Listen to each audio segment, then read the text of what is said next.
So today we're going to talk about raising vibration, also known as just raising energy.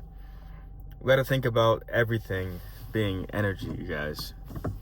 So the fact that everything is energy, everything that's existing in this physical plane vibrates, right?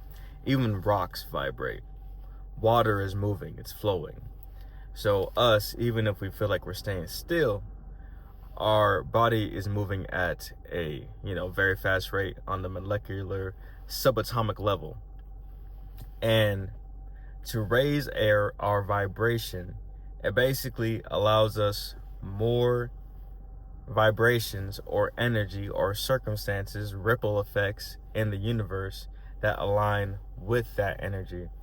Because if you think about anything that falls, like think about like an avalanche, or like things move, things want to stay in the same energy, or like it moves towards energy that's similar.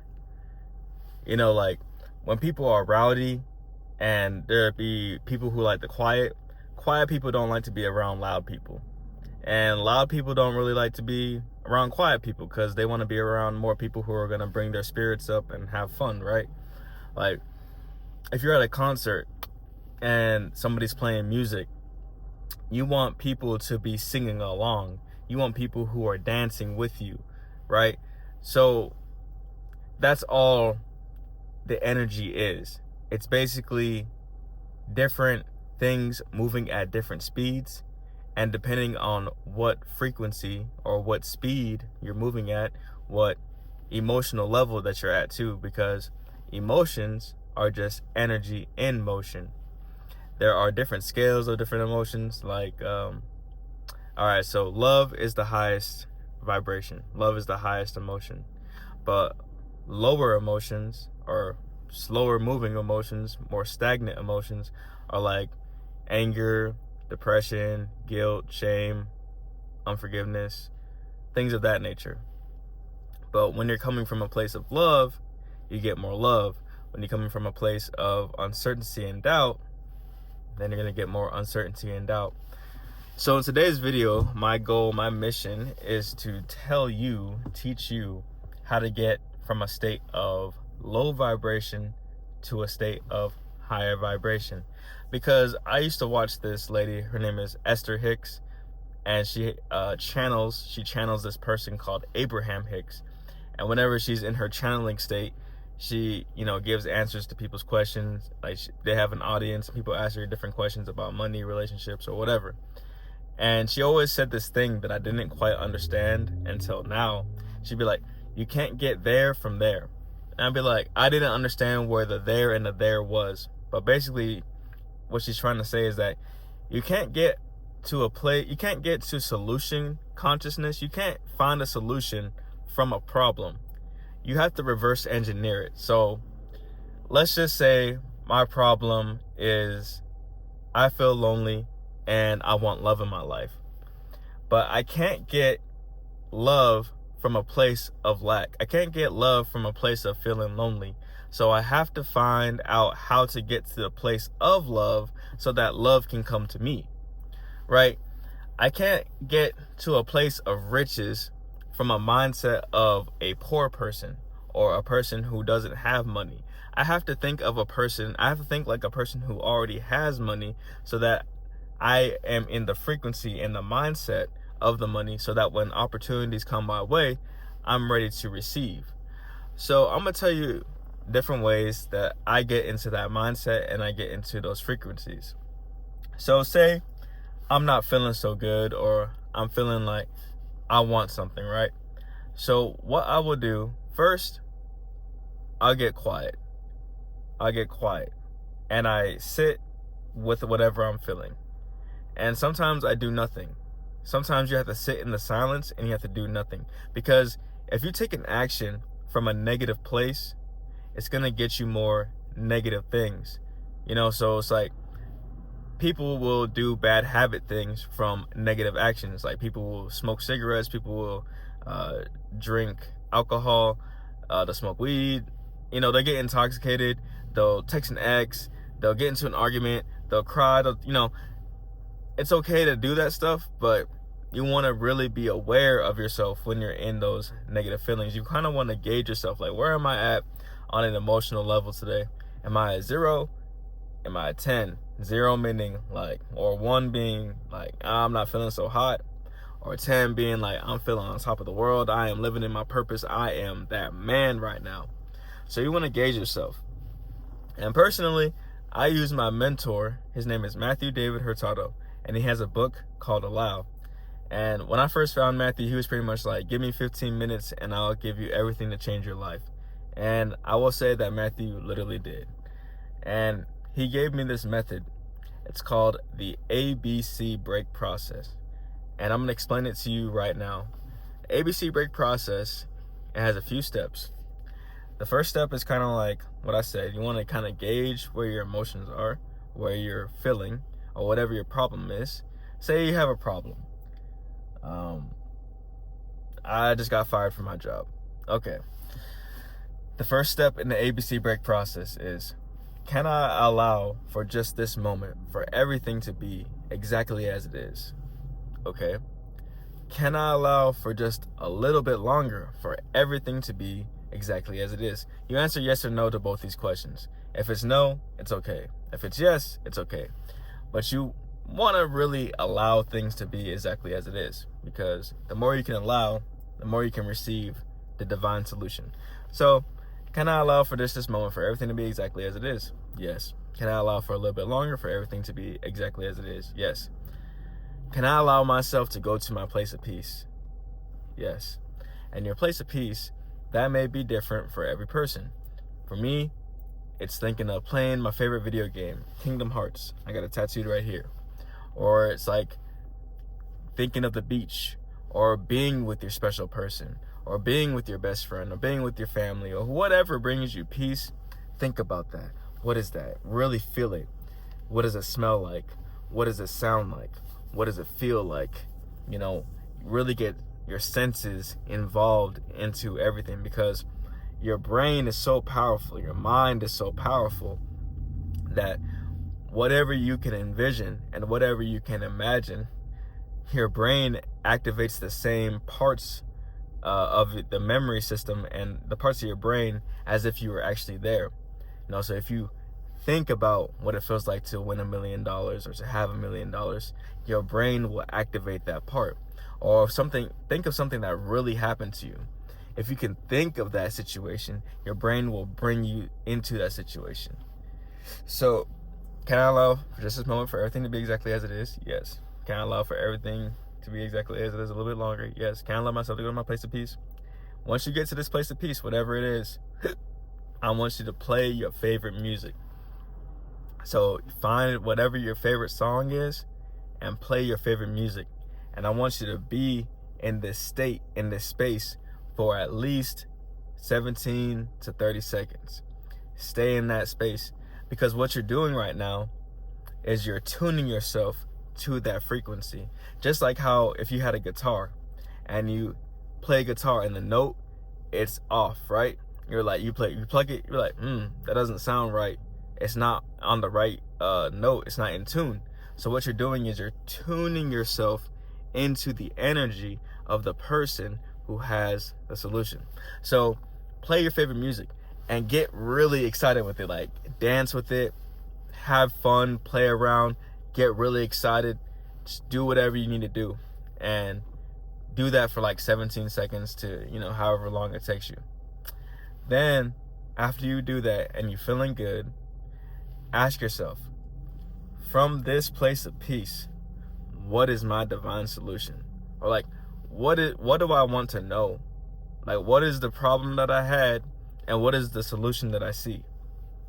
And the solution that you see, you'll see you'll see that your answers are different depending on how you feel. When you're coming from a place of negativity and you're coming from a place of lack, you're going to feel one way and you're going to have a certain answer. But when you come from, positivity and love, and the divine solution is going to be a completely different solution. It's like how you have those stories of Jesus in the Bible, and Jesus performed miracles, right? And Jesus was like, how do we, like, he was talking to his apostles. And a lot of people like to think of the apostles as like our thoughts. Our thoughts are like, how am I going to do this? Where is it going to come from? Who am I going to meet? When is it going to happen? Like, those are the questions that we ask ourselves before we even can get to the solution. But you need to cut through all that. And that's what Jesus did, because in one of the stories of the Bible, Jesus was walking on water. And basically, that's when the apostles, they were like, Jesus, Master, how are we going to get past the storm? You know, how are we going to get past the storm? And Jesus was pretty much just like, I'm already past it. Like, I'm already there.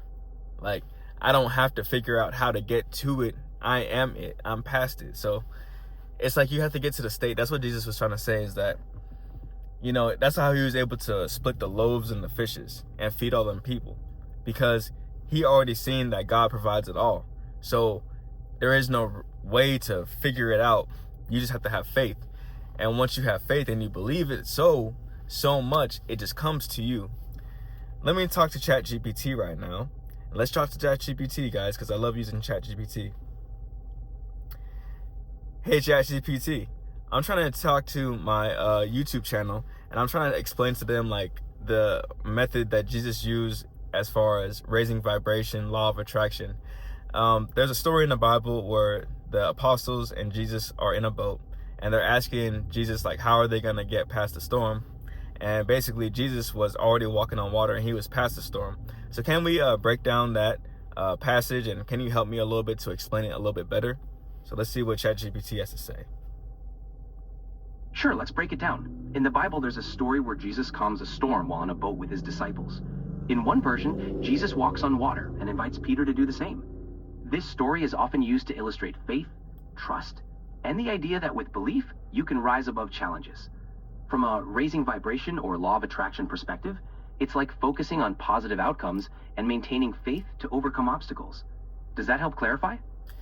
Yes, it does. And how about the loaves and the fishes? Like when Jesus fed all those people with the loaves and the fish, it was because he believed and he trusted in his Father. Anytime that Jesus healed anybody, it's because he had faith and he was with God, one with God, and he just had that energy, he had that power. So anybody who believed in Jesus also believed in the source, right? Absolutely. The story of the loaves and fishes demonstrates how faith and trust in divine abundance can lead to miraculous outcomes. When Jesus healed others, his unwavering connection to God and his belief in that divine source was crucial. Those who believed in him were tapping into that same source of power and potential. It's a powerful example of how trust, faith, and alignment with a higher power can manifest extraordinary results. Yeah, see, so I'm trying to explain to my channel that you can't get to a place of solution from a place of lack, right? Like you have to already be in the place of positivity or love. If you want love, if you want money, you have to be in the solution of how to get money. And then you kind of reverse engineer it. You go from the solution and you solve the problem, right? Exactly. It's about aligning yourself with the energy or mindset of what you want to attract. If you're focused on lack, that's what you'll experience. But if you place yourself in the mindset of abundance and solutions, you'll naturally attract those outcomes. It's like tuning a radio to the right frequency. You have to be on the same wavelength as what you're seeking. Okay, so you have to be in the same frequency as the person that you want to be. And if you're not in tune with the person who you want to be and who already has that thing, then you're going to be misaligned, basically. Exactly. It's all about embodying the qualities, mindset, and energy of the person you aspire to be. When you're aligned with that version of yourself, things start to flow more easily because you're in tune with your goals. If you're not, it can feel like you're working against yourself. It's like making sure your inner compass is pointing in the right direction. Okay, I'm going to say this one last thing, because you said like it's like you're working against yourself. It's like if you're a surfer and you're trying to surf on a wave, but you're going in the opposite direction and you're always going to bail. So that's the last thing I think I want to say. Can you just add to anything that I just said, and then I'll ask you one more time if you have anything else to add. That's a great analogy. Just like a surfer needs to move with the wave, not against it, achieving your goals requires aligning with the right flow. When you're in sync with your intentions and actions, things naturally come together. If you're paddling against the current, it can be a struggle. So being in harmony with your goals and mindset makes the journey smoother. All right, thank you, ChatGPT. Is there anything else that you want to add to tell my followers and my subscribers on YouTube? What else do you think can help them with this whole idea and scenario? I'd say remind them to be patient with themselves. Personal growth and aligning with your goals is a process. Encourage them to practice self-compassion, stay consistent, and trust that every step forward, no matter how small, is progress. And most importantly, remind them to enjoy. Oh, well, I guess it ended. I guess the universe, the powers that be did not want us to get too deep with the AI. But exactly what ChatGPT was saying. We want to give ourselves patience and, give yourself grace. Don't feel like you have to solve everything overnight. It is work. It does take a lot of emotional deciphering, maturity and intelligence, and it does just take a lot of work. So every day you just have to fall back into that memory. You have to make it until it becomes a habit, because the thing is, those thoughts and those habits, those ways that you feel, is so ingrained into your nervous system. Like, that is your subconscious mind.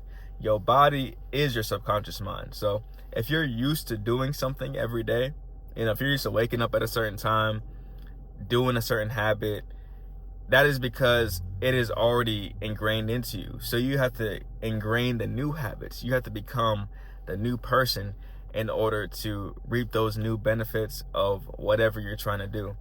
So, if you are trying to gain weight or lose weight, you have to be the person who starts writing in a journal what your weight is, step on the scale every day. You have to be the person that takes your vitamins or drinks your water. You have to be the person that figure out your calories, eat the calories, eat the right amount of calories. Look in the mirror every day. You're the one who makes your gym plan, and you go to the gym at least 3 or 4 times a week, and you keep on doing that over and over. And as you keep on doing it over and over, that becomes your new routine and your new reality, and you automatically reap the benefits of that person that is already doing that. So you become that person. If you want to change anything in your life, you really have to change who you are being. And the only moment that you have is this present moment. The only moment that you have is right now. So you have to focus. All your energy and all your thoughts should be focused in the present. Like, yes, you want to have some forethought and you want to have some idea and vision of what you want, but you have to imagine that person is already you right now. And right now, who you are being is the most important part of the process, because you can't skip. It's not like you have a magical remote and you can fast forward and skip parts of your life. You have to go through each step, and that's the only way that you're gonna get to the end of your goal. Like, I saved $10,000, and the only way that I was able to save $10,000 was by saving $1,000, and then by saving $4,000, $5,000, $6,000, $7,000, $8,000, $9,000, and $10,000. Now I'm over that, and I've hit my goal. I am the person who's already accumulated 10K, right? So if I wanted to do it again, I just had to think about what process it was to get there. I'm already that person now, but I was already that person back then, because I could see myself what it would take to get here, right? So the same process. If I want to get to 100K, I'm envisioning what it's like to be the person with 100K. The YouTube channel, I'm growing this YouTube channel. I hit 100 subscribers. Now I'm going to be hitting 200 subscribers. Then I'll hit 1,000 and 10,000. But it's all about posting these videos every day. I have to become the person who posts videos every day, who creates titles, who creates thumbnails, who engages with his audience, who has new ideas that provides value for his audience. So those are the things, that's who I have to become in order to get that goal that I want to reach, where I can make videos every day and I can help thousands and possibly millions of people every day, teaching people how to increase their income, increase their self-worth, have a better mindset about money and about themselves, give encouragement, and wrap it all up in a video format showing my own journey and process through it. So yeah, you guys, I really hope you enjoy these videos. I really hope you enjoy what I have to say about increasing your vibration. If you do, I really do hope that you would give me a like and comment down below whatever you're learning from it. If you feel like I'm a real person and you are feeling really inspired, I would appreciate it. I love seeing comments from you guys, and I always respond to every single comment that I have, and I just appreciate you guys so much. So hope you have a good day. I'll talk to you next time. Peace.